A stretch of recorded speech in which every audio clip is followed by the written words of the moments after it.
Hello again, this is Doug, the 2-Minute Gardener, and it's time for another landscape makeover. I like to call this one a 90s nightmare finally ends. So this client had an old pool. It was built about 30, 40 years ago.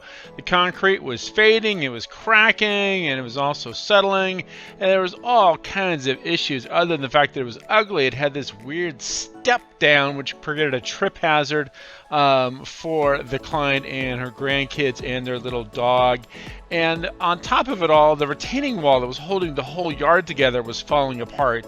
It had all kinds of issues with the stucco peeling off, the railing was rusting.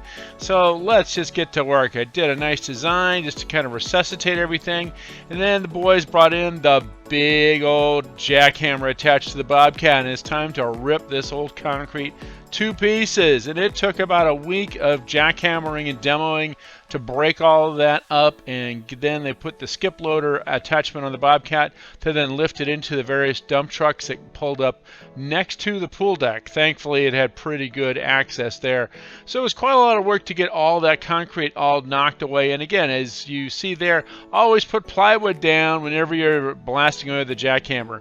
So once they've cleared all that out, they split the team up into two parts. A couple of the guys worked on the wall, and as you can see there, the first step to fixing the outside of the walls, they had to fix the inside of the wall. The inside of the wall had no French drain and was not sealed, so they had to dig all the way down to the bottom of the wall, and then they put in some waterproof sealer on the backside, and then installed a French drain to drain all the water away so that this would not happen in the future.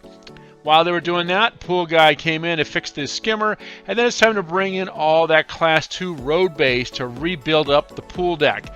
And as you've seen in previous videos, once you get the base in, you compact it down, and you want to be going down about 6 inches, which in this case was no problem because the concrete was about 6 inches.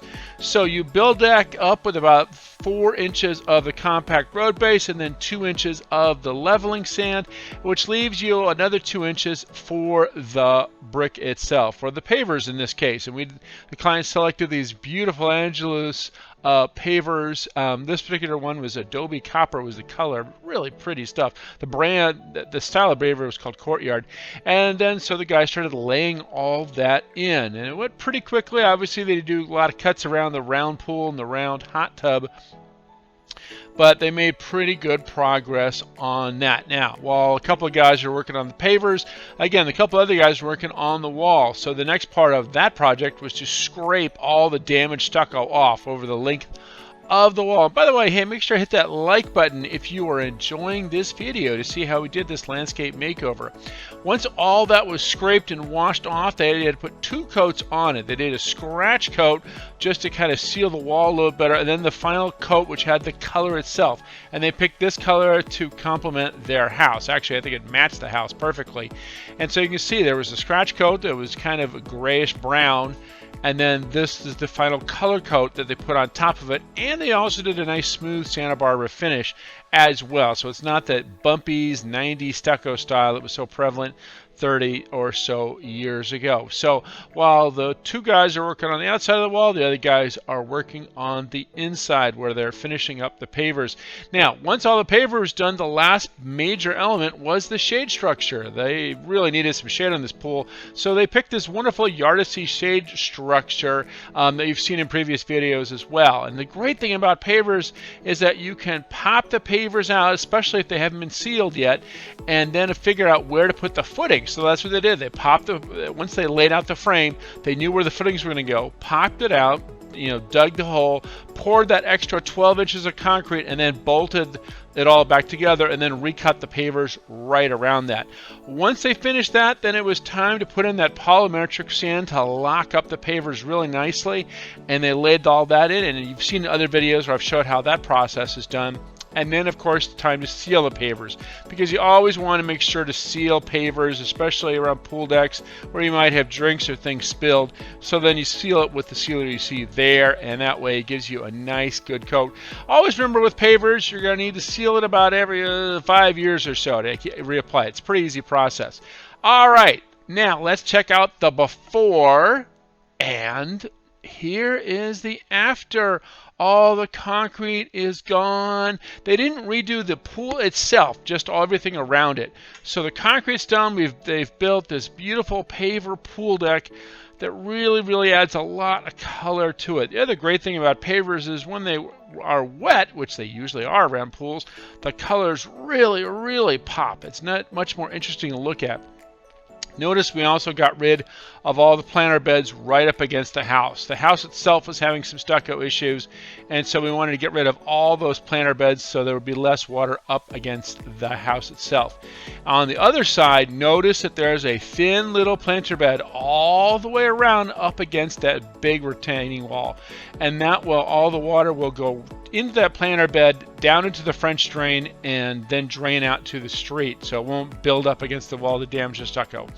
On the other side of the yard, we did a really nice artificial turf lawn for their little dog, Elsie. She's so cute. You're about to see her in a second. And there's the finished product of the Yardesy shade structure. Now, this is a wonderful shade structure I've talked about in previous videos. This one costs about $2,000, and it took two guys about 2 days to assemble all the parts and put it all together. So it's not a complex structure. It's not the easiest thing to put together, but it really is pretty. And it is a solid metal top structure. It even has little hang points on the inside to hang cafe lights or other cool little things. And so it's a really nice shade structure kit. You can get it at Costco. You can also get it at Yardesy.com. And there's links in the video description for all of these companies and the products you see in the video. And here is Elsie, so happy that her garden is finally finished.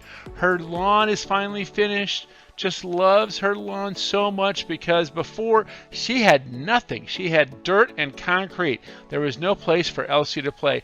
And speaking of the wall, here's what the finished product looks. Again, it's that smooth Santa Barbara finish that turned out really nice to complement everything else in the yard.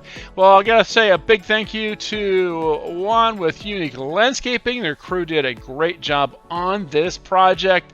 And I want to say thanks for watching so much. Make sure to hit that like button if you enjoyed this, and subscribe to get more of my garden videos. Until next time, this is Doug, the 2-Minute Gardener, saying thanks for watching.